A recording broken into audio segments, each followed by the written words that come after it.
یہ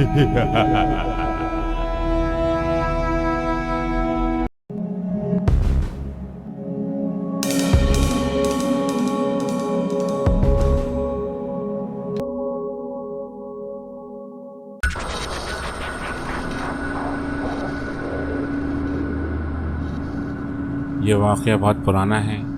شاید اپنے خاندان کے ساتھ نئے علاقے میں شفٹ ہوا تھا۔ اس کی ایک بیٹی زہرا جو کہ فطرتاً بے رحم تھی، اسے جانوروں کو تکلیف دے کر بہت خوشی ملتی تھی۔ شاید اور اس کی بیوی اور پورا خاندان اس کی اس بات سے بہت چڑھتا تھا، یہاں تک کہ شاید نے کئی دفعہ اسے بہت بری طرح مارا پیٹا بھی، مگر وہ باز نہ آتی تھی۔ خاندان کے بڑے بوڑھے اسے اکثر سمجھاتے رہتے تھے کہ بیٹا، جانور بھی اللہ کی مخلوق ہوتے ہیں، ان کی بد دعا بہت بری لگتی ہے، مگر وہ کسی کی بات پر کان نہ دھرتی تھی۔ گھر والوں کی ڈانٹ ڈپٹ سے بچنے کے لیے اس نے سوچا اب وہ یہ سب چھپ کر کیا کرے گی۔ بڑے بوڑھے بھی آخر کب تک سمجھاتے، تھک ہار کر بیٹھ گئے۔ ابھی انہیں نئے مکان میں شفٹ ہوئے کچھ ہی عرصہ ہوا تھا کہ زہرا نے پھر وہی کھیل شروع کر دیا۔ اکثر بلیوں، کبوتروں اور دوسرے جانوروں کو وہ مار دیتی تھی۔ ایک دن مغرب کا وقت تھا، زہرا چھت پر کسی کام سے گئی تو اس نے دیکھا ایک کالی بلی چھت پر موجود ہے اور کچھ کھا رہی ہے۔ وہ دبے پاؤں اس کے پیچھے گئی اور اسے زور سے پکڑ لیا۔ بلی نے مڑ کر اسے پنجے بھی مارے، مگر اس نے نہ چھوڑا اور بلی کو زور زور سے فرش پر دے مارا۔ وہ اسے جب تک مارتی رہی جب تک وہ مر نہ گئی، اور پھر اس نے بلی کی لاش کو چھت سے نیچے پھینک دیا۔ مگر وہ نہیں جانتی تھی کہ اس شام اس نے کتنی بھیانک غلطی کی ہے۔ اس کے بعد کچھ ہی عرصے میں ان کی ملازمہ کی موت ایک حادثے میں ہو گئی، تو انہوں نے نئی ملازمہ رکھ لی۔ اس ملازمہ سے کسی کو کوئی شکایت نہ تھی، مگر زہرا کو نہ جانے کیا بات تھی، اس سے خوف آتا تھا۔ اس کا کہنا تھا کہ وہ اسے خوفناک آنکھوں سے دیکھتی ہے۔ یہ سن کر اس کے والد صاحب ہنسنے لگے اور بولے، بیٹا، جانوروں کو نہیں بخشتی، کم سے کم انسانوں کو تو بخش دو۔ ناہید جیسی محنتی ملازمہ تو نصیب والوں کو ملتی ہے۔ ایک رات وہ اپنے کمرے میں سو رہی تھی کہ اچانک اسے اپنے اوپر کسی بھاری وجود کا احساس ہوا۔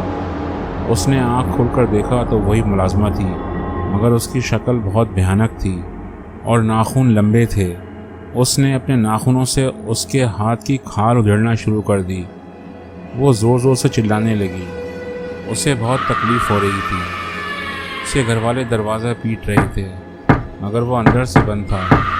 وہ چلاتی رہی، مگر ملازمہ اپنا کام کرتی رہی، یہاں تک کہ اس کا پورا ہاتھ زخموں سے بھر گیا اور شدید خون بہنے لگا اور وہ بے ہوش ہو گئی۔ جب ہوش آیا تو گھر والے اس کے پاس تھے۔ اس نے انہیں سب بتا دیا اور وہ اسے افسوس بھری نظروں سے دیکھنے لگے۔ انہوں نے اسے بتایا، ملازمہ تو باہر ہمارے ساتھ دروازہ کھٹکھٹا رہی تھی، آخر ہم دروازہ توڑ کر اندر آئے تو تم خون میں لت پت تھیں اور تیز دھار چھری تمہارے پاس پڑی تھی۔ یہ سن کر وہ حواس باختہ ہو گئی۔ پھر ہر دوسرے تیسرے دن یہی ہونے لگا۔ وہ ملازمہ اس کے کمرے میں آتی اور اسے خوب زخم لگاتی، یہاں تک کہ وہ بے ہوش ہو جاتی۔ اسے گھر والے اس حقیقت سے ناواقف تھے۔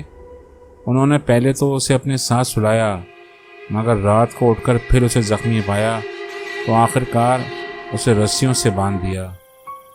زہرا اپنے حواس کھو چکی تھی۔ ایک دن اس نے موقع دیکھ کر چھت سے چھلانگ لگا دی، مگر ابھی اس کی زندگی باقی تھی۔ اس حادثے کے نتیجے میں وہ ہمیشہ کے لیے دونوں ٹانگوں سے معذور ہو گئی۔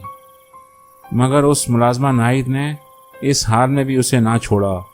وہ روزانہ اسے زخم لگاتی اور کہتی کہ تو نے میرے بیٹے کو مارا ہے، میں تجھے وہ عذاب دوں گی جس کا تصور بھی تجھے نہ ہوگا۔ اور پھر ان کے گھر میں روز کسی کی موت ہونے لگی۔ آخر کار اس کے گھر والے بھی ڈر گئے اور ایک بزرگ کو پکڑ لائے اور سارا قصہ سنایا۔ بزرگ نے اس ملازمہ سے ملنے کی درخواست کی۔ گھر والوں نے بھی اسے بہت تلاش کیا، مگر وہ کہیں نہ تھی۔ بزرگ نے گھر میں بیٹھ کر کافی دیر پڑھائی کی، پھر بزرگ نے انہیں بتایا کہ اس ملازمہ کا تعلق کسی غیر مرئی مخلوق سے تھا اور تمہاری بیٹی نے اس کے بیٹے کو مار دیا ہے اور وہ تمہاری بیٹی کا پیچھا چھوڑنے کو تیار نہیں، اس سے پیچھا چھڑانے میں وقت لگے گا۔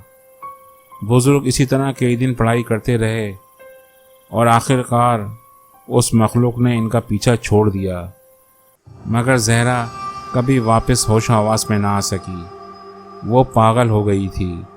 شاید یہی اس کے لیے مکافات عمل تھا۔ اس لیے کہتے ہیں کہ ہمیشہ بے زبان جانوروں پہ ظلم نہیں کرنا چاہیے، کیا پتہ ان بے زبان جانوروں کے روپ میں کوئی غیر مرئی مخلوق نہ ہو۔ دوستوں، امید کرتا ہوں کہ آپ کو یہ کہانی بھی پسند آئی ہوگی۔ ایسی اچھی کہانیوں کے لیے ہمارے چینل کو سبسکرائب کریں اور ہماری ویڈیو کو زیادہ سے زیادہ شیئر کریں۔ اللہ حافظ۔